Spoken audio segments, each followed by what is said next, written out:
जय श्री कृष्णा। राधे राधे जी। आज की कथा में आप सभी भक्तों का हार्दिक स्वागत है। भगवान श्री कृष्ण आपकी समस्त मनोकामनाओं को पूर्ण करें। 7 जून 2026 आज दिन है रविवार और आज आप सुनेंगे पुरुषोत्तम मास की कथा का 22वां अध्याय। और इससे पहले के सभी अध्याय सुनने के लिए आप सभी का बहुत बहुत आभार। और अब भगवान श्री कृष्ण का ध्यान करके आज की पावन कथा का प्रारंभ करते हैं। पुरुषोत्तम मास की पूजा विधि बताते हुए श्री वाल्मीकि मुनि बोले, इसके बाद फिर प्रतिमा की अनल उत्तारण क्रिया करके प्राण प्रतिष्ठा करें, अन्यथा यदि प्राण प्रतिष्ठा नहीं करता है तो वह प्रतिमा धातु ही कही जाएगी, अर्थात उसमें देवता का अंश नहीं होता है। दाहिने हाथ से प्रतिमा के दोनों कपालों का स्पर्श करके भगवान श्री हरि की उस प्रतिमा में प्राण प्रतिष्ठा अवश्य करें। प्रतिमाओं में प्राणों की प्रतिष्ठा न करने से सुवर्ण आदि का भाग पूर्व के समान ही रहता है, उनमें देवता वास नहीं करते हैं। हे पार्थिव, दूसरे देवताओं की प्रतिमा में भी देवत्व की सिद्धि के लिए प्राण प्रतिष्ठा अवश्य करनी चाहिए। पुरुषोत्तम भगवान के बीज मंत्र से और तद विष्णु परमम पदम सदा, इस मंत्र से करना चाहिए। मंत्रवेत्ता उसी प्रकार प्रतिमा के हृदय पर अंगुष्ठ निरंतर रखकर हृदय में भी इन मंत्रों से प्राण प्रतिष्ठा को करें। इस प्रतिमा में प्राण प्रतिष्ठित हों, इस प्रतिमा में प्राण चलायमान हों, इस प्रतिमा की पूजा के लिए देवत्व प्राप्त हो, स्वाहा। इस प्रकार से यजुर मंत्र को कहता हुआ मूल मंत्रों से, अंग मंत्रों से, वैदिक मंत्रों से सर्वत्र प्रतिमाओं में प्राण प्रतिष्ठा को करें, अथवा अच्छी तरह से चतुर्थ्यंत नाम मंत्रों से स्वाहा पद अंत में हाथ जोड़कर तत्तद देवताओं का अनुस्मरण करता हुआ प्राण प्रतिष्ठा को करें। इस प्रकार प्राणों की प्रतिष्ठा करके श्री पुरुषोत्तम भगवान का ध्यान करें। श्री वत्स चिन्ह से चिन्हित वक्षस्थल वाले, शांत नील कमल के दल के समान छवि वाले, 3 जगहों से टेढ़ी आकृति होने से सुंदर राधा के सहित पुरुषोत्तम भगवान का ध्यान करें। देश काल को कहकर अर्थात संकल्प करके, नियम में स्थित होकर, मौन होकर, पवित्र होकर षोडशोपचार विधि से पुरुषोत्तम भगवान का पूजन करें। हे देव, हे देवेश, हे श्री कृष्ण, हे पुरुषोत्तम, राधा के साथ आप यहाँ मुझसे दिए हुए पूजन को ग्रहण कीजिए। श्री राधिका सहित पुरुषोत्तम भगवान को नमस्कार है, यह कहकर आवाहन करें। हे देव देवेश, हे पुरुषोत्तम, अनेक रत्नों से युक्त अर्थात जटित और कार्त स्वर अर्थात सुवर्ण से विभूषित इस आसन को ग्रहण करें। इस तरह कहकर आसन समर्पण करें। गंगा आदि समस्त तीर्थों से प्रार्थना पूर्वक लाया हुआ यह सुख स्पर्श वाला जल पाद्य के लिए ग्रहण करें। इस प्रकार कहकर पाद्य समर्पण करें। हे हरे, गोपिकाओं के आनंद के लिए महाराज नंद गोप के घर में प्रकट हुए, आप राधिका के सहित मेरे दिए हुए अर्घ्य को ग्रहण करें, यह कहकर अर्घ्य समर्पण करें। हे ऋषिकेश अर्थात हे विषयेंद्रिय के मालिक, हे पुराण पुरुषोत्तम, अच्छी तरह से लाया गया और सुवर्ण के कलश में स्थित गंगा जल से आप आचमन करें, यह कहकर आचमन समर्पण करें। हे हरे, मेरे से लाए गए पंचामृत से राधिका के सहित जगत के धाता आपके पूजित होने पर अर्थात आपके पूजन से मेरे कार्य सिद्धि को प्राप्त हो। हे राधिका के आनंददाता, दूध, दही, गौ का घृत, शहद और चीनी, इन द्रव्यों को ग्रहण करें, ऐसा कहकर पंचामृत से स्नान समर्पण करें। हे नाथ, हे योगेश्वर, हे देव, हे गोवर्धन पर्वत को धारण करने वाले यज्ञों के स्वामी गोविंद भगवान को नमस्कार है। हे कृष्ण, गंगा जल के समान नदी तीर्थ का मेरे से दिया गया यह जल है, नंद का आनंद देने वाले आप इसको ग्रहण करें, यह कहकर फिर स्नान समर्पण करें। हे देव, समस्त कार्यों की सिद्धि के लिए इन 2 पीतांबरों को भक्ति के साथ मैंने निवेदन किया है। हे सुरसत्तम, आप इसे ग्रहण करें, यह कहकर वस्त्र समर्पण करें और वस्त्र धारण करने के बाद आचमन देवें। हे दामोदर, आपको नमस्कार है, इस भवसागर से मेरी रक्षा करें। हे पुरुषोत्तम, उत्तरीय वस्त्र के साथ जनेऊ को आप ग्रहण करें, ऐसा कहकर जनेऊ समर्पण करें और आचमन देवें। हे सुरश्रेष्ठ, अत्यंत मनोहर सुगंधित दिव्य श्रीखंड चंदन विलेपन आपके लिए है, इसको ग्रहण करें, ऐसा कहकर चंदन समर्पण करें। हे सुरश्रेष्ठ, केशर से रंगे हुए शोभमान अक्षतों को भक्ति से मैंने निवेदन किया है। हे पुरुषोत्तम, आप इसे ग्रहण करें। यह कहकर अक्षत समर्पण करें। हे प्रभु, मैं मालती आदि सुगंधित पुष्पों को आपके पूजन के लिए लाया हूँ, आप इनको ग्रहण करें। यह कहकर पुष्प समर्पण करें। इसके बाद अंगों का पूजन करें। हे नंद यशोदा के पुत्र, हे केशी दैत्य को मारने वाले, हे पृथ्वी के भार को उतारने वाले, अनंत विष्णु रूप धारण करने वाले प्रद्युम्न, अनिरुद्ध, श्रीकंठ, सकलार्थधृक, वाचस्पति, केशव और सर्वात्मा, इन नामों से पैर, गुल्फ, जानू, जघन, कटी, मेढ, नाभि, हृदय, कंठ, बाहु और मुख, नेत्र, शिर और सर्वांग का पुष्पों को हाथ में लेकर चतुर्थ्यंत नामों को कहकर विश्वरूपी जगतपति भगवान का पूजन करें। इस प्रकार प्रत्यंग का पूजन करने के बाद फिर चतुर्थ्यंत केशव आदि नामों से एक एक पुष्प हाथ में लेकर पुरुषोत्तम भगवान का पूजन करें। दिव्य वनस्पतियों के रस से बना हुआ गंध से युक्त उत्तम गंध समस्त देवताओं के सूंघने के योग्य यह धूप है, इसको आप ग्रहण करें। यह कहकर धूप समर्पण करें। हे भगवान, आप समस्त देवताओं के ज्योति हैं, तेजों में उत्तम तेज हैं, आत्म ज्योति के परम धाम, यह दीप आप ग्रहण करें। यह कहकर दीप समर्पण करें। हे देव, नैवेद्य को ग्रहण करें और मेरी भक्ति को अचल करें। इच्छानुकूल वर को देवें और परलोक में उत्तम गति को देवें। यह कहकर नैवेद्य समर्पण करें। मध्य में जल समर्पण करें और आखिर में आचमन जल को देवें। हे ऋषिकेश, हे त्रैलोक्य के व्याधियों को शमन करने वाले, अच्छी तरह से सुवर्ण के कलश में गंगा जल को लाया हूँ, इस जल से आप आचमन करें। यह कहकर आचमन देवें। हे देव, मैंने इस फल को आपके सामने स्थापित किया है, इसीलिए मेरे को जन्म जन्म में सुंदर फलों की प्राप्ति हो। यह कहकर श्रीफल अर्थात बेल समर्पण करें। हे देव, हे परमेश्वर, गंध कपूर से युक्त कस्तूरी आदि से सुवासित इस करोद्वर्तन को ग्रहण करें। करोद्वर्तन अर्थात हाथ की शुद्धि के लिए उबटन। यह कहकर करोद्वर्तन समर्पण करें। हे देव, सुपारी से युक्त कर्पूर सहित मनोहर भक्ति से दिए गए इस तांबुल को ग्रहण करें। यह कहकर तांबुल समर्पण करें। ब्रह्मा के गर्भ में स्थित अग्नि के बीज अनंत पुण्य के फल को देने वाला सुवर्ण आप ग्रहण करें और मेरे लिए शांति को देवें। यह कहकर दक्षिणा समर्पण करें। शरद काल में होने वाले कमल के समान श्याम, 3 जगहों से टेढ़े होने से सुंदर आकृति वाले देवेश, राधिका के सहित हरि भगवान की मैं आरती करता हूँ। यह कहकर नीराजन समर्पण करें। हे जगन्नाथ, रक्षा करो, रक्षा करो। हे त्रैलोक्य के नायक, रक्षा करो। आप भक्तों पर कृपा करने वाले हों, मेरी प्रदक्षिणा को ग्रहण करें। ऐसा कहकर प्रदक्षिणा समर्पण करें। यज्ञेश्वर, देव यज्ञ के कारण यज्ञों के स्वामी गोविंद भगवान को नमस्कार है।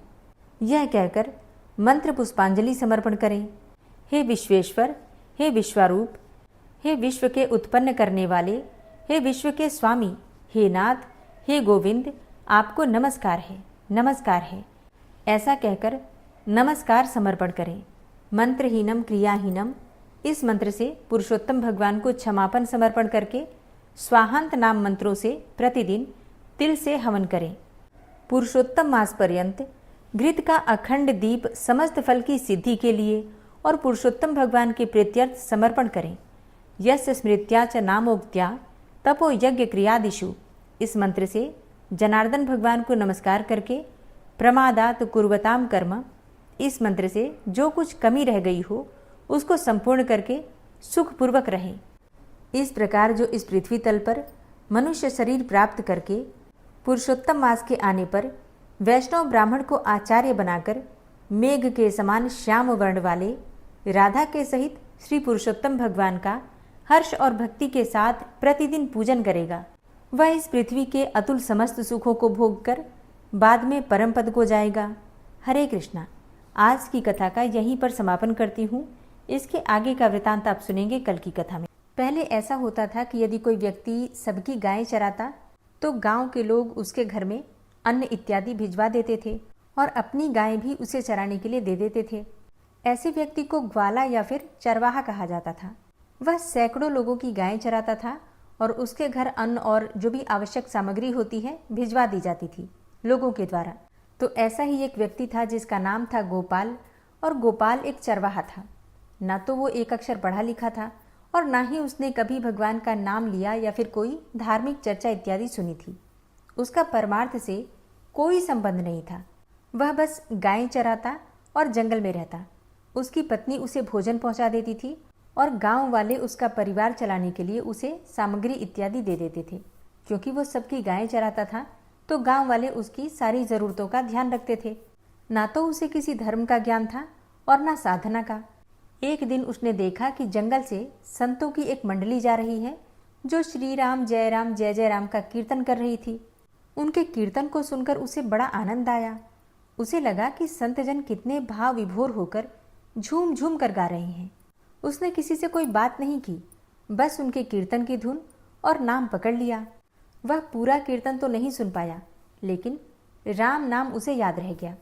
यदि आप बिना गुरु मंत्र के भी नाम जप करते हैं तो यह नाम जप आपको स्वयं ही गुरु तक पहुंचा देगा।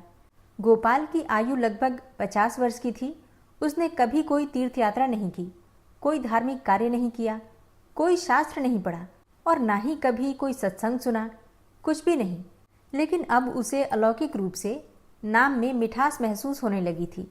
कभी कभी वह जोर जोर से गाने लगता तो कभी कभी नाचने भी लग जाता।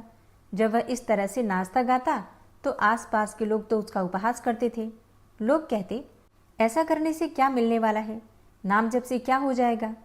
उसने कहा, मैंने तो कभी सोचा ही नहीं कि इससे कुछ मिलेगा, मैं तो बस ऐसे ही गा रहा हूँ। लेकिन आप लोग मेरा उपहास कर रहे हैं तो क्या इस तरह गाना गलत है? मुझे तो अच्छा लगा जब संतजन गा रहे थे तो मैंने भी गाना शुरू कर दिया। क्या वाकई में आप लोग समझते हैं कि ये सब गलत है? उन्होंने कहा, तू मूर्ख है, तुझे क्या समझ आएगा। और ऐसा कहकर फिर से वे उसका मजाक उड़ाने लग जाते। अब उसके मन में एक बात आई कि कोई तो मुझे प्रमाण दे कि जो मैंने नाम संतों के मुख से सुना, क्या यह परम सत्य है? क्या यह परम सुखकारी है? क्या सचमुच इससे वैकुंठ की प्राप्ति हो सकती है? मुझे कोई तो ऐसा मिले जो यह सब बातें मुझे बताए। और जब किसी के हृदय में ऐसी सच्ची आकांक्षा उत्पन्न होती है तो प्रभु स्वयं मार्ग प्रशस्त कर देते हैं। ऐसे भाव से जब कोई पुकारता है तो भगवान उसे मिल ही जाते हैं। एक दिन जब लोग उसका उपहास कर रहे थे, उसी समय उसने देखा कि एक परमहंस संत लंगोटी पहने, हाथ में कमंडल और दंड धारण किए हुए वहां से गुजर रहे हैं। वह दौड़कर उनके चरणों में गिर पड़ा और विनती करते हुए बोला, महाराज जी, एक बात बता दीजिए, जो राम राम मैं जप रहा हूँ उसी को लेकर लोग मेरा मजाक उड़ाते हैं। क्या इससे मेरा कल्याण होगा? क्या मुझे वैकुंठ की प्राप्ति हो सकती है? इस पर उन संत भगवान ने मुस्कुराते हुए कहा, बेटा, यह भगवान का अत्यंत मंगलमय नाम है, लेकिन मुझे लगता है कि अब तुम्हें एक सद्गुरु की आवश्यकता है, क्योंकि यदि तुम गुरु कृपा पात्र बन जाओगे तो उपहास करने वालों की बातें तुम्हारे मन को छू भी नहीं सकेंगी और निश्चित रूप से तुम्हें भगवान के दर्शन हो जाएंगे, मतलब भगवान का साक्षात्कार हो जाएगा। अब यह सुनकर गोपाल भाव विभोर हो गया और संत महाराज के चरण पकड़ लिए। कहा, महाराज, आप ही मेरे गुरु बन जाइए, आप ही मुझे गुरु मंत्र दे दीजिए। संत बोले, बेटा, मैं इस समय तीर्थ यात्रा पर हूँ, अभी यह संभव नहीं है, लेकिन यदि तुम भगवान से सच्चे मन से प्रार्थना करोगे तो तुम्हारे कल्याण के लिए निश्चित ही तुम्हें तुम्हारे सद्गुरुदेव प्राप्त होंगे। बेटा, तेरे ऊपर भगवान की विशेष कृपा है, क्योंकि तू संतों में श्रद्धा रखता है। मेरी बात पर विश्वास करना, तू एकांत में बैठकर रो रो कर पुकार करके प्रभु को बुला, तो तुझे सद्गुरु अवश्य मिलेंगे। इतना कहकर वे संत तीर्थ यात्रा के लिए आगे बढ़ गए। अब वह ग्वाला एकांत में जाकर साधना करने लगा। कभी वह पेड़ों पर चढ़कर दूर तक देखने की कोशिश करता कि कोई संत आ रहे हैं क्या। उसके लिए भोजन पहुंचा दिया जाता और वो खा लेता, गायें चराता और मन ही मन एक ही खोज में लगा रहता कि मुझे सद्गुरुदेव कब मिल जाएं। बहुत समय बीत गया पर उसका विश्वास कभी नहीं डगमगाया। उसे पूरा भरोसा था कि जैसा उस परमहंस संत ने कहा था कि यदि तुम सच्ची भावना करोगे तो सद्गुरुदेव अवश्य मिलेंगे, यह बात सत्य होकर रहेगी। और फिर एक दिन वही हुआ। एक तेजस्वी महात्मा तीव्र गति से उसकी ओर आते दिखाई दिए। उन्हें देखते ही उसके मन में यह बात उठी, ये वही हैं, यही मेरे सद्गुरु हैं। वह दौड़कर उनके चरणों में गिर पड़ा। जैसे ही उसने उनके चरणों का स्पर्श किया, एक बिजली सी उसके शरीर में दौड़ गई और उसी क्षण उस ग्वाले के हृदय में यह दृढ़ भाव जागा कि अब बात बन गई, गुरु मिल गए। उसकी आंखों से अश्रुधारा बहने लगी। उसे सहज ही अनुभव हो गया कि वही संतों की भविष्यवाणी के अनुसार प्रकट हुए सद्गुरु हैं। उसने उन संत से विनम्रता से कहा, प्रभु कृपा करके आप मुझे वह गुरु मंत्र दे दीजिए जो मुझे इस भवसागर से पार करा दे। संत ने उत्तर दिया, बेटा ऐसे ही कोई दीक्षा नहीं दी जाती, पहले जाकर स्नान करके आओ, फिर हम एकांत स्थान में बैठेंगे और फिर तुम्हें उपदेश देंगे। वह बोला, महाराज मैं एक जंगली आदमी हूँ, गायें चराता हूँ, हमारा किसी घर बार से न कोई लेना देना है न किसी सांसारिक व्यवहार से, भोजन तो ऐसे ही आ जाता है। संत बोले, अच्छा तो पहले स्नान करके आओ। फिर वह स्नान करके लौटा और दोनों एक वृक्ष के नीचे बैठ गए। संत बोले, मैं तुम्हें कुछ नियम दूंगा जिनका पालन तुम्हें करना होगा। वह बड़ी प्रसन्नता से बोला, महाराज मैं एक सीधा साधा गंवार आदमी हूँ, न तो मैं आपके सारे नियमों का पालन कर पाऊंगा न किसी व्रत का, और ना ही मैं कोई कठिन साधना कर सकता हूँ। आप देख ही रहे हैं मेरी हालत, 50 साल का हूँ लेकिन बिल्कुल अनपढ़ हूँ, कोई धर्म कर्म नहीं जानता, बस गाय चराता हूँ। मुझसे बहुत सारे नियमों का पालन तो नहीं हो सकेगा, लेकिन कृपा करके कोई एक नियम दे दीजिए और मैं वचन देता हूँ कि चाहे प्राण चले जाएं, पर उस एक नियम का पालन मैं जरूर करूँगा। गोपाल की सरलता और दृढ़ निष्ठा को देखकर वे संत भगवान अत्यंत प्रसन्न हुए। उन्होंने स्नेहपूर्वक कहा, तुझे एक नियम देता हूँ, हमारे आराध्य श्री कृष्ण हैं और आज से तेरे भी आराध्य गोविंद होंगे। तेरे लिए यही नियम है कि जब तक तुम गोविंद को भोग न लगा लो तब तक तुम कुछ भी मत खाना, चाहे सूखी रोटी मिले, दूध मिले, छाछ मिले, जो कुछ भी मिले, पहले गोविंद को अर्पित करना, फिर भोजन करना। गोपाल ने तुरंत हाथ जोड़कर कहा, गुरुदेव मेरे प्राण भले ही चले जाएं, लेकिन आज के बाद बिना गोविंद को भोग लगाए मेरी जिह्वा पर कुछ नहीं जाएगा। अब वह तो सीधा साधा सच्चा हृदय वाला व्यक्ति था। अब तो गोपाल आनंद से झूम उठा। उसे गुरुदेव मिल गए, गुरु मंत्र मिल गया और इष्ट देव गोविंद भी मिल गए। इसके बाद गोपाल के घर से भोजन आया और भोजन में केवल चटनी और रोटी थी। वह एकांत में एक वृक्ष के नीचे बैठ गया और प्रेम पूर्वक बोला, आओ गोविंद भोग पाओ। अब गोपाल चरवाहा मन ही मन विचार करने लगा कि श्री कृष्ण तो आ ही नहीं रहे हैं। गुरुदेव ने कहा है कि बिना भोग लगाए कुछ नहीं खाना है। अब तो वह पूरे दिन भगवान की प्रतीक्षा करता रहा और सोचता रहा कि गुरु जी ने तो कहा था कि भगवान घट घट में विराजमान हैं, तो वे कहीं से भी प्रकट हो सकते हैं। वह भीतर ही भीतर जप करता रहा, बार बार कहता रहा, आओ भगवान ये भोग पाओ, आओ भगवान ये भोग पाओ। लेकिन प्रभु प्रकट ही नहीं हुए। रात्रि हो गई। जब देखा कि प्रभु नहीं आए तो उसने वह भोजन उठा लिया और गाय को खिला दिया, लेकिन स्वयं भूखा ही रह गया। दूसरे दिन फिर उसके घर से भोजन आया और उसने पेड़ से एक पत्ता तोड़ा, उसे जल से शुद्ध किया और उस पत्ते पर भोजन सजाया। फिर वह भाव भरे स्वर में भगवान को पुकारने लगा, आओ प्रभु, गुरुदेव ने आज्ञा दी है कि बिना आपको भोग लगाए मैं कुछ भी ग्रहण नहीं कर सकता, लेकिन आज भी भगवान प्रकट नहीं हुए। शाम हो गई। उसने फिर वह भोजन उठाया और अपनी गाय को खिला दिया और स्वयं फिर से उपवास कर लिया। गोपाल चरवाहे की आयु 50 वर्ष की थी। वह दिन रात गायों के पीछे दौड़ता था और भूखा भी था। धीरे धीरे उसके शरीर की सामर्थ्य कम होने लगी। काफी दिन बीत गए। तीसरा दिन, चौथा दिन, 5वां दिन, 6ठा दिन और 7वां दिन। वह बस यही सोचता रहा, हे प्रभु, चाहे प्राण निकल जाए लेकिन हम गुरु की आज्ञा नहीं तोड़ सकते। अगर आप नहीं आएंगे तो मैं भूखा मर जाऊंगा, लेकिन गुरु की आज्ञा की अवहेलना तो नहीं करूंगा। वह केवल एक साधारण चरवाहा था। उसकी कोई पूर्व साधना नहीं थी, लेकिन गौ सेवा के पुण्य और नाम जप की कृपा से उसे संतों में विशेष स्नेह हुआ और गुरु कृपा से उसमें भगवान के दर्शन की इच्छा जागृत हुई। उनके शरीर की हड्डियां दिखने लगी और उनकी पत्नी ने पूछा कि भोजन तो मैं रोज लाती हूँ, आप रोज मुझसे भोजन लेते भी हैं, तो क्या आप भोजन करते नहीं हैं? तब उन्होंने जवाब दिया अपनी पत्नी को कि यह आपकी चिंता का विषय नहीं है। यहाँ से हमें यह शिक्षा मिलती है कि हमें अपने गुरु द्वारा दिए गए साधनों को किसी से भी साझा नहीं करना चाहिए। वह केवल अंदर ही अंदर यह सोच रहे थे कि गुरुदेव ने कहा था कि भगवान आएंगे और जब तक वे नहीं खाएंगे तब तक मुझे भी कुछ नहीं खाना। हालांकि उनके गुरु का उद्देश्य कुछ और था।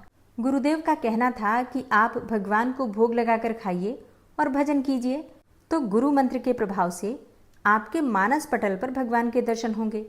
लेकिन गोपाल तो सीधा साधा आदमी था, इसीलिए उसने ये समझा कि जब तक भगवान स्वयं नहीं खाएंगे तब तक मुझे भी कुछ नहीं खाना चाहिए।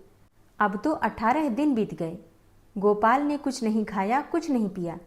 गोविंद भी अपने भक्तों को निहारते रहते हैं। 19वें दिन उनकी पत्नी भोजन लेकर आई और पूछा, क्या आपको कोई रोग हो रहा है? आप भोजन क्यों नहीं खा रहे हैं? क्या मैं रुक जाऊं आपकी सेवा के लिए, या आप घर चलिए? गोपाल ने कोई उत्तर नहीं दिया, बस कहा, आप घर जाइए, मैं बिल्कुल ठीक हूँ। फिर उसने पेड़ से एक पत्ता लिया, उस पर जल छिड़का, पत्ते को शुद्ध किया और फिर भगवान से कहा, भगवान आओ भोग पाओ। शाम हो गई और फिर वह भोजन गाय को दे दिया। अब वह विचार करने लगा कि अब तो मुझे मरना ही है। मेरे जैसे अधम के पास भगवान तो नहीं आएंगे, क्योंकि वे तो भगवान हैं। लेकिन मैं अपने गुरु के वचन नहीं तोड़ सकता। मर जाऊं लेकिन गुरुदेव के वचन का पालन करूंगा। और अब 27 दिन बीत गए। उसने कुछ भी नहीं खाया। ना चलने की शक्ति थी, ना पत्ता लाने की, ना जल छिड़कने की। जिस पात्र में उसकी पत्नी ने भोजन लाया था वह लेटे ही लेटे उसे खोला और कहा, प्रभु मुझे पता है कि आप इस शरीर से नहीं मिलेंगे। आप भी जान लें कि मैं अपने गुरु की आज्ञा का उल्लंघन नहीं करूंगा। उनकी दशा देखकर उनकी पत्नी ने कहा, अब तो आप कहेंगे भी तो भी मैं वापस नहीं जाऊंगी।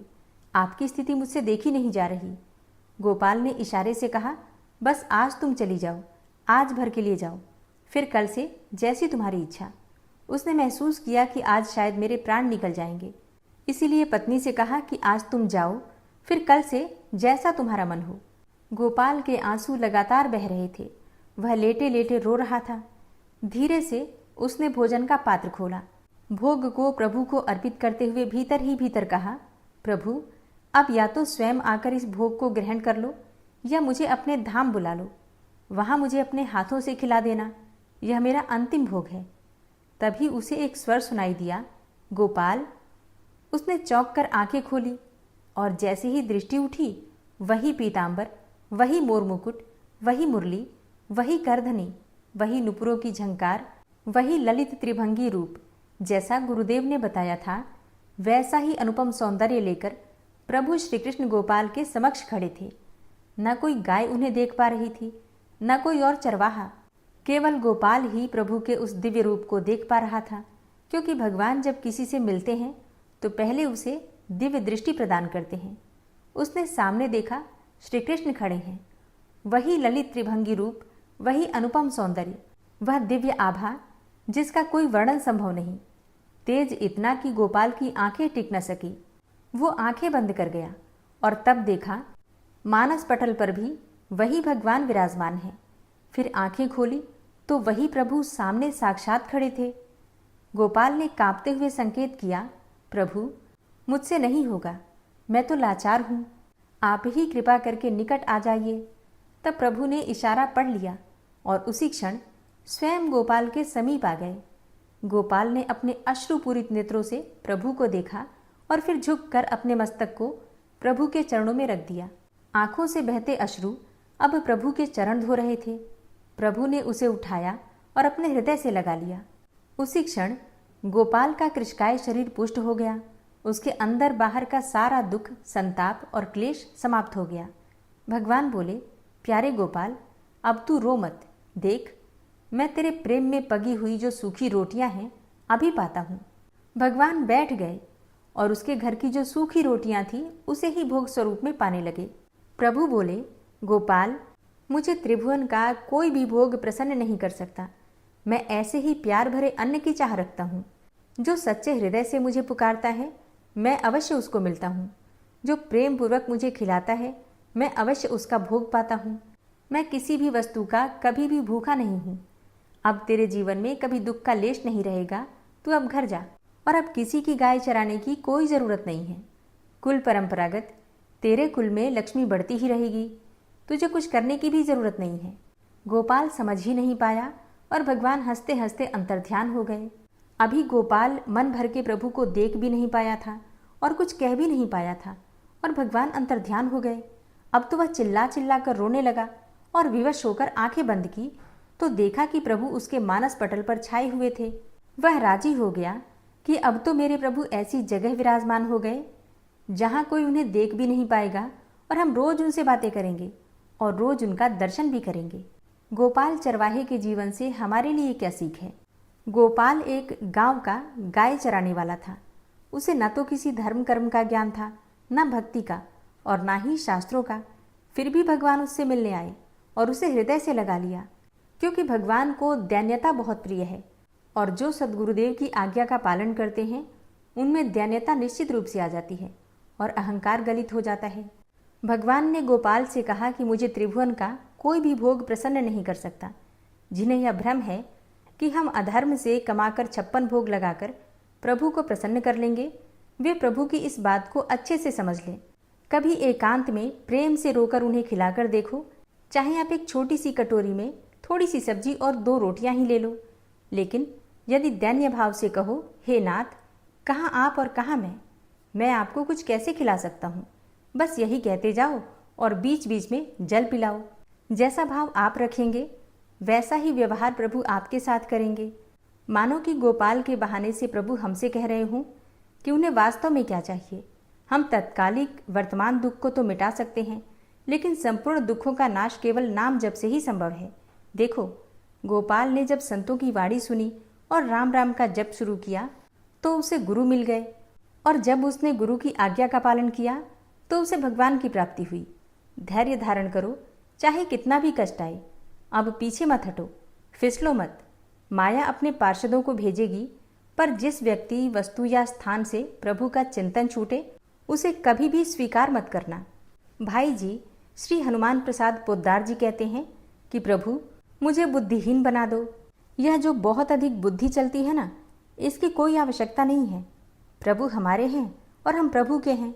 नाम जप करें, प्रभु का आश्रय लें और भगवत प्राप्ति तो फिर निश्चित है। हरे कृष्णा। कथा कैसी लगी कमेंट बॉक्स में ज़रूर बताइए।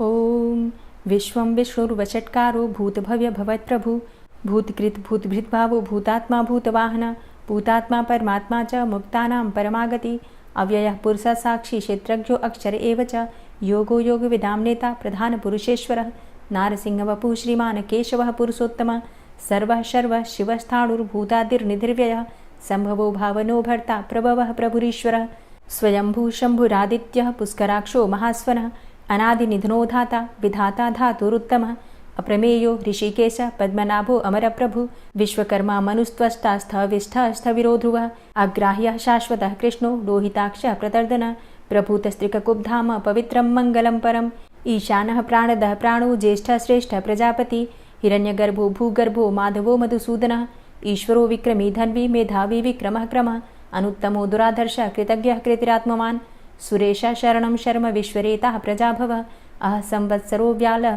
प्रत्ययः सर्वदर्शनः अजः सर्वेश्वरः सिद्धः सिद्धे सर्वादिर्च्युतः वृषाकपिर्मेयात्मा सर्वयोगविनिश्रितः वसुर्वसुमनः सत्यः समात्मा संमितः समः अमोघः पुण्डरीकाक्षो वृषकर्मा वृषाकृतिः रुद्रो बहुशिरा बभ्रुर्विश्वयोनिः शुचिश्रवः अमृतः शाश्वतस्थाणुर्वरारोहो महातपः सर्वगः सर्वविद्भानुर्विश्वक्सेनो जनार्दनः वेदो वेदविद्व्यङ्गो वेदाङ्गो वेदवित्कविः लोकाध्यक्षः सुराध्यक्षो धर्माध्यक्षः कृताकृतः चतुरात्मा चतुर्व्यूहश्चतुर्द्रष्टश्चतुर्भुजः भ्राजेष्णुर्भोजनं भोक्ता सहिष्णुर्जगदाति च अनघो विजयो जेता विश्वयोनिः पुनर्वसु उपेन्द्रो वामनः प्रांशुर्मोघः शुचिरुर्जितः अतीन्द्रः संग्रहः सर्गो धृतात्मा नियमो यमः वेद्यो वैद्यः सदा योगी वीरः माधवो मधु अतीन्द्रियो महामायो महोत्साहो महाबलः महाबुद्धिर्महावीर्यो महाशक्तिर्महाद्युतिः अनिर्देश्य वपुः श्रीमान् मेयात्मा महाधृतिर् महिश्वासो महीभर्ता श्रीनिवासः सतां गति अनिरुद्ध सुरानन्दो गोविन्दो गोविन्दाम्पति मरीचिर्दमनो हंस सुपर्णो भुजगोत्तम हिरण्यनाभ सुतपा पद्मनाभ प्रजापति अमृत्यु सर्वदिक्सिंह संधाता संधिमानस्थिर अजो दूर्मर्षणः शास्ता विश्रुतात्मा सुरारिः गुरुर्गुर्तमो धाम सत्य सत्यपराक्रम निमिषो अनिमिषो श्रग्वी वाचस्पतिरुदारधि अग्रणिर्ग्रामणी श्रीमान् न्यायो नेता समीरण सहस्रमूर्धा विश्वात्मा सहस्राक्ष सहस्रपात् आवर्तनो निवृत्तात्मा संवृतः संप्रमर्दन अह संवर्तको वह निर्निलोधरणीधरः सुप्रसादः प्रसन्नात्मा विश्वदृग् विशुभुग् विभु सत्कर्ता सत्कृतः साधु जहर्नुर्नारायणो नरः असंख्येयो अप्रमेयात्मा विशिष्टशिष्टकृच्छुवि सिद्धार्थ सिद्धसंकल्प सिद्धिदः सिद्धिसाधनः वृषाहि वृषभो विष्णुर्विष्पर्वा वृषोदरः वर्धनो वर्धमानश्च विविक्तः श्रुतिसागरः सुभुजो दूर्धरो वाग्मी महेन्द्रो वसुदो वसु नैकरूपो बृहद्रूप शिपिविष्टः प्रकाशनः ओजस्तेजो द्युतिधर प्रकाशात्मा प्रतापनः रिद्धस्पष्टाक्षरो मन्त्रश्चन्द्रांशुर्भास्करदुतिः अमृतांशुद्भवो भानु शशबिन्दुः सुरेश्वरः औषधं जगतः सेतु सत्यधर्मपराक्रमः भूतभव्य भवन्नाथ पवनः पावनो नलः कामः कामकृत्कान्तः कामः कामप्रदः प्रभु युगादिकृद्युगावर्तो नैकमायो महाशनः अदृश्यो अव्यक्तरूपश्च सहस्रजितनन्तजित् इष्टो अविशिष्ट शिष्टेष्ट शिखण्डी नहुसो वृष क्रोधः क्रोधकृत्कर्ता विश्वबाहुर्महीधरः अच्युतः प्रतितः प्राणः प्राणदो वासवानुजः अपां निधिर्धिष्ठानं प्रमत्तः प्रतिष्ठितः स्कन्दः स्कन्दधरो धूर्यो वरदो वायुवाहनः वासुदेवो बृहद्भानुरादिदेवः पुरन्दरः अशोकस्तारणस्तारः शूरः सौरिर्जनेश्वरः अनुकूलः शतावर्त पद्मी पद्मनिभेक्षणः पद्मनाभो अरविन्दाक्ष पद्मगर्भ शरीरभृत् महर्धिरिद्धो वृद्धात्मा महाक्षो गरुडाध्वजः अतुलः शरभो भीमो समयज्ञो हविर्हरि सर्वलक्षणलक्षण्यो लक्ष्मीवान् समितिञ्जयः वीक्षरो रोहितो मार्गो हेतुर्दामोदरः सः महीधरो महाभागो वेगवान् मिताशनः उद्भवः क्षोभणो देवः श्रीगर्भः परमेश्वरः करणं कारणं कर्ता विकर्ता गहनो गुहः व्यवसायो व्यवस्थान संस्थान स्थानदो ध्रुवः परर्थी परमस्पस्तुष्टः पुष्टः सुभेक्षणः रामो विरामो विरजो मार्गो नेयो नयोनयः वीरः शक्तिमतां श्रेष्ठो धर्मो धर्मविदुत्तमः वैकुण्ठः पुरुषः प्राणः प्राणदः प्रणवः पृथु हिरण्यगर्भः शत्रुघ्नो व्याप्तो वायुरुधोक्षजः ऋतुः सुदर्शनः कालः परमेष्ठी परिग्रहः उग्रः संवत्सरो दक्षो विश्रामो विश्वदक्षिणः विस्तारस्थावरस्थाणु प्रमाणं बीजमव्ययम् अर्थो अनर्थो महाकोशो महाभोगो महाधनः अनिर्विण्णः स्थविष्टोभू धर्मयुपो महामख नक्षत्रनेमिर्नक्षत्री क्षमा क्षामः समीहनः यज्ञ इज्यो महेज्यश्च क्रतुसत्रं सतां गतिः सर्वदर्शी विमुक्तात्मा सर्वज्ञो ज्ञानमुत्तमं सुव्रतः सुमुखः सुष्मा सुघोषः सुखदः सुहृतः मनोहरो जित्क्रोधो वीरबाहुर्विदारणः स्वापनः स्ववसो व्यापी नैकात्मा नैककर्मकृत् वत्सरो वत्सलो वत्सी रत्नगर्भो धनेश्वरः धर्मगुप्त धर्मकृद्धर्मी सदसक्षरमक्षरम् अविज्ञाता सहस्रांशुर्विधाता कृतलक्षणः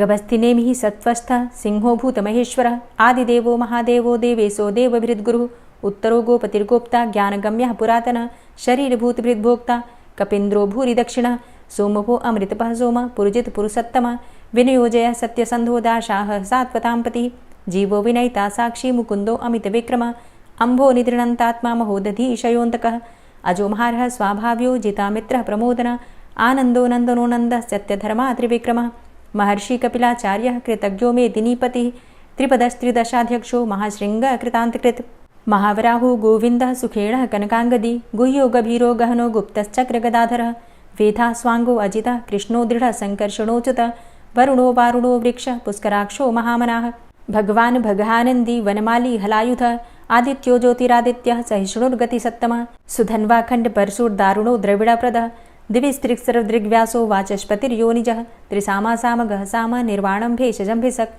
सन्न्यासकृच्छमः शान्तो निष्ठा शान्तिः परायणं शुभाङ्गः शान्तिदः स्रष्टा कुमुदः कुवलेशय गोहितो गोपतिर्गोप्ता वृषभाक्षो वृषाप्रिया अनिवर्ति निवृतात्मा संक्षेप्ता चेमकृच्छिवः श्रीवत्सवक्षा श्रीवास श्रीपति श्रीमताम्बरः श्रीधर श्रीश श्रीनिवास श्रीनिधि श्रीविभावन श्रीधर श्रीकर श्रेय श्रीमान लोकत्रयाश्रय स्वक्ष स्वंग शतानंदो नंदिर्ज्योतिर्गणेश्वर विजितात्मा विधेयात्मा सत्कीर्तिश्छिन्न संशय उदीर्ण सर्वतक्षसुर निश शाश्वत स्थिर भूषयो भूषणो भूतिर्विशोकः शोकनाशन अर्चिष्मानर्चित कुंभो विशुद्धात्मा विशोधन अनिरुद्धो अप्रतिरथ प्रद्युम्नो अमित विक्रम कालिनेमि निहावीर शौरी सूर्जनेश्वर त्रिलोकात्मा त्रिलोकेशः केशवः केशिहारी कामदेवः कामपालः कामीकान्तः कृतागमः अनिर्देशवपुर्विष्णोर्वीरो अनन्तो धनञ्जयः ब्रह्मण्यो ब्रह्मकृद्ब्रह्मा ब्रह्म ब्रह्म विवर्धन ब्रह्मविद् ब्राह्मणे ब्रह्मी ब्रह्मज्ञो ब्राह्मणप्रियः महाक्रमो महाकर्मा महातेजा महोरगः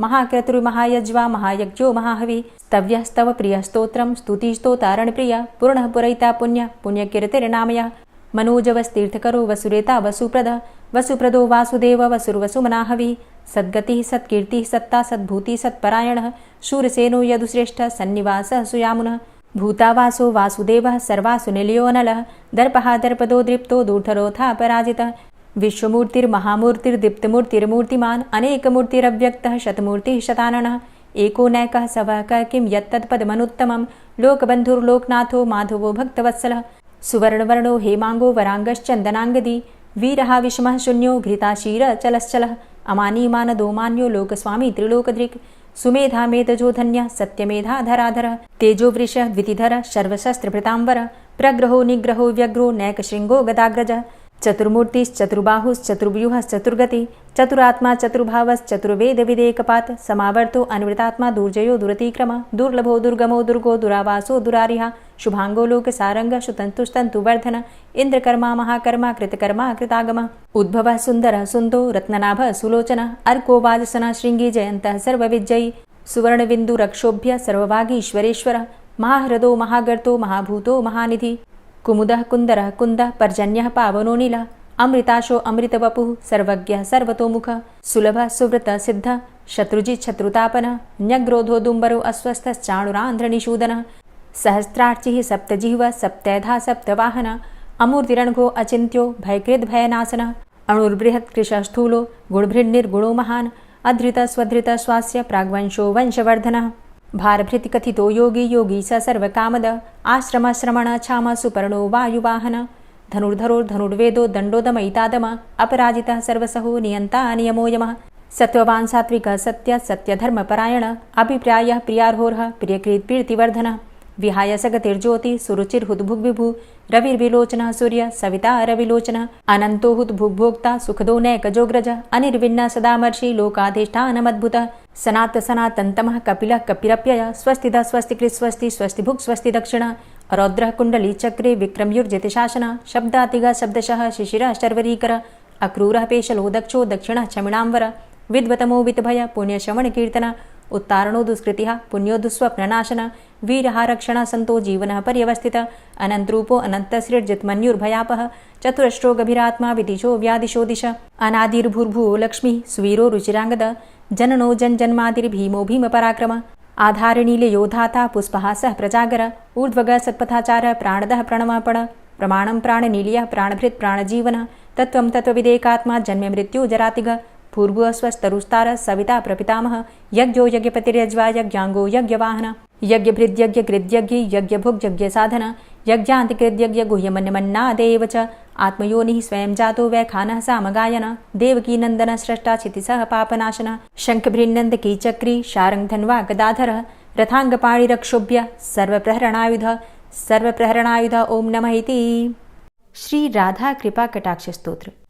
मुनीन्द्रवृन्दवन्दिते त्रिलोकशोकहारिणि प्रसन्नवक्त्रपङ्कजे निकुञ्जभूविलासिनी व्रजेन्द्रभानुनन्दिनी व्रजेन्द्रसूनुसङ्गते कदा करिष्यसि मां कृपाकटाक्षभाजनम् अशोकवृक्षवल्लरी वितानमण्डपस्थिते प्रवालबालपल्लव प्रभारुणान्ध्रिकोमले वराभयस्फुरत्करे प्रभूतसम्पदालये कदा करिष्यसि मां कृपाकटाक्षभाजनम् अनङ्गरङ्गमङ्गलं प्रसङ्गभङ्गुरं भ्रुवां सविभ्रमं ससम्भ्रमं दृगन्तबाणपातने निरन्तरं वशीकृत प्रतीतनन्दनन्दने कदा करिष्यसि मां कृपाकटाक्षभाजनम्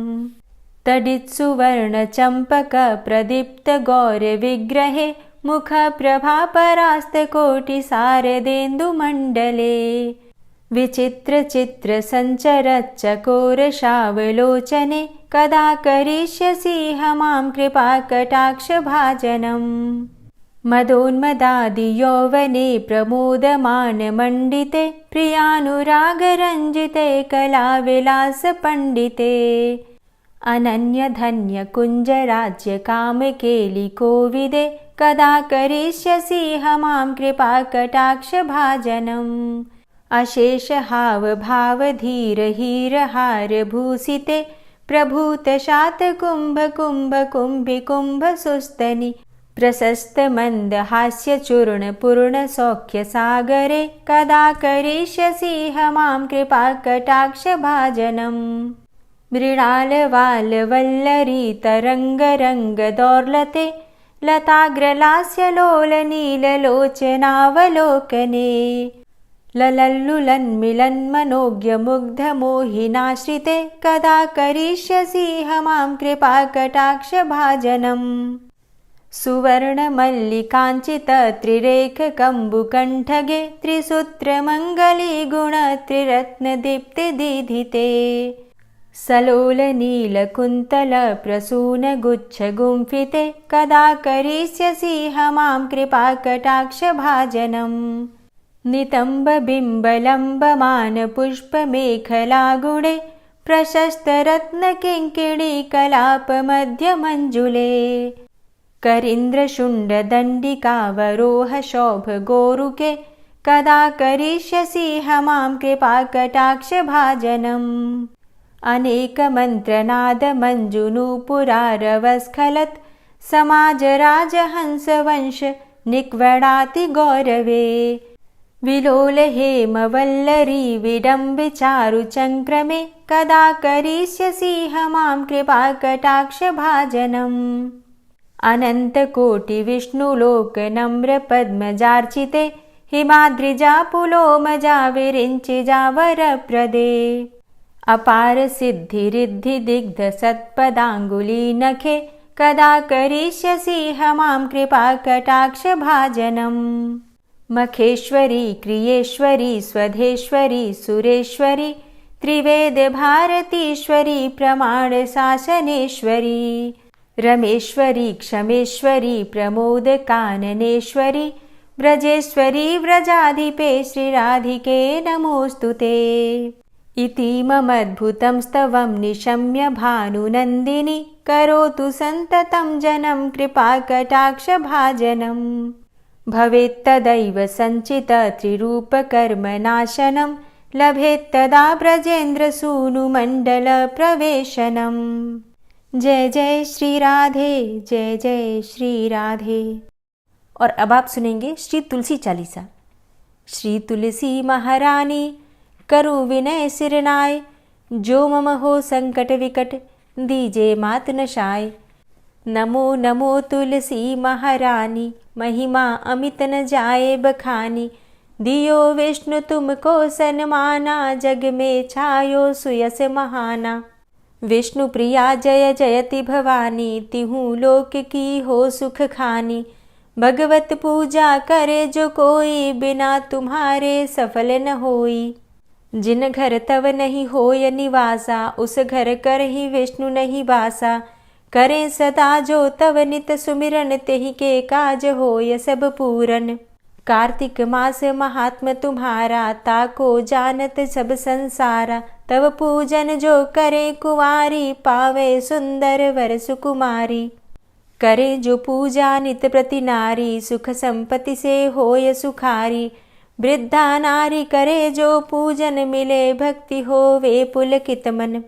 श्रद्धा से पूजे जो कोई, भवनिधि से तर जावे सोई। कथा भागवत यज्ञ करावे, तुम बिन नहीं सफलता पावे।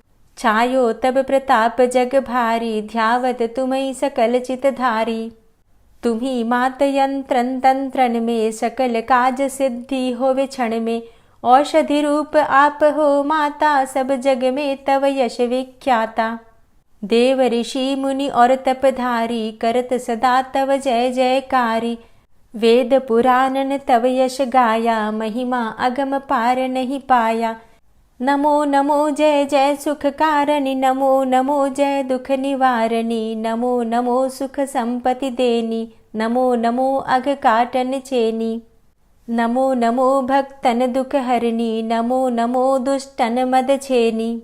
नमो नमो भव पार उतारणी, नमो नमो परलोक सुधारणी। नमो नमो निज भक्त उबारणी, नमो नमो जन काज सवारणी। नमो नमो जय कुमति नशावनी, नमो नमो सब सुख उपजावनी। जयति जयति जय तुलसी माई, ध्याऊं तुमको शीश नवाई। निज जन जानि मोहि अपनाओ, बिगड़े कारज आप बनाओ। करूं विनय मैं मात तुम्हारी, पूर्ण आशा करहु हमारी। शरण चरण कर जोरी मनाऊं, निश दिन तेरे ही गुण गाऊं। करहु मात अब मोह पर दाया, निर्मल होए सकल मम काया। मांगू मातु यही बर दीजे, सकल मनोरथ पूर्ण कीजे। जानू नहीं कछु नेम आचारा, क्षमहु मातु अपराध हमारा। 12 मास करे जो पूजा, तासम जग में और नहीं दूजा। प्रथम ही गंगा जल मंगवावे, फिर सुंदर स्नान करावे। चंदन अक्षत पुष्प चढ़ावे, धूप दीप नैवेद्य लगावे। करें आचमन गंगा जल से, ध्यान करे हृदय निर्मल से। पाठ करे फिर चालीसा की, स्तुति करे मात तुलसा की। यह विधि पूजा करे हमेशा, ताके तन नहीं रहे कलेशा। करे मास कार्तिक का साधन, सोवे नित पवित्र हुई जाहि। है यह कथा महासुखदाई, पढ़े सुने सो भव तर जाई। यह श्री तुलसी चालीसा, पाठ करे जो कोय। गोविंद सो फल पावही, जो मन इच्छा होय। तुलसी चालीसा संपूर्ण। और अब आप सुनेंगे तुलसी महारानी की आरती।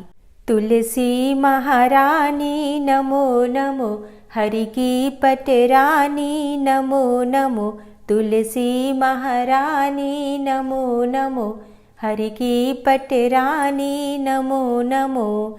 धन्य तुलसी पूर्ण तप कीनो, धन्य तुलसी पूर्ण तप कीनो। शालिग्राम की बनी पटरानी नमो नमो। तुलसी महारानी नमो नमो, हरि की पटरानी नमो नमो। जाके पत्र मंजरी कोमल, जाके पत्र मंजरी कोमल। श्रीपति कमल चरण लपटानी नमो नमो, हरि की पटरानी नमो नमो। तुलसी महारानी नमो नमो। धूप दीप नैवेद्य आरती, धूप दीप नैवेद्य आरती। पुष्पन की वर्षा बरसानी नमो नमो, हरि की पटरानी नमो नमो। तुलसा महारानी नमो नमो। 56 भोग 36 व्यंजन, 56 भोग 36 व्यंजन। बिन तुलसा हरि एक न मानी नमो नमो। तुलसी महारानी नमो नमो, हरि की पटरानी नमो नमो। सभी सखी मैया तेरो यश गावे, सभी सखी मैया तेरो यश गावे। भक्ति दान दीजे महारानी नमो नमो। तुलसा महारानी नमो नमो, हरि की पटरानी नमो नमो। नमो नमो तुलसा महारानी, नमो नमो तुलसी महारानी। तुलसी महारानी नमो नमो, हरि की पटरानी नमो नमो।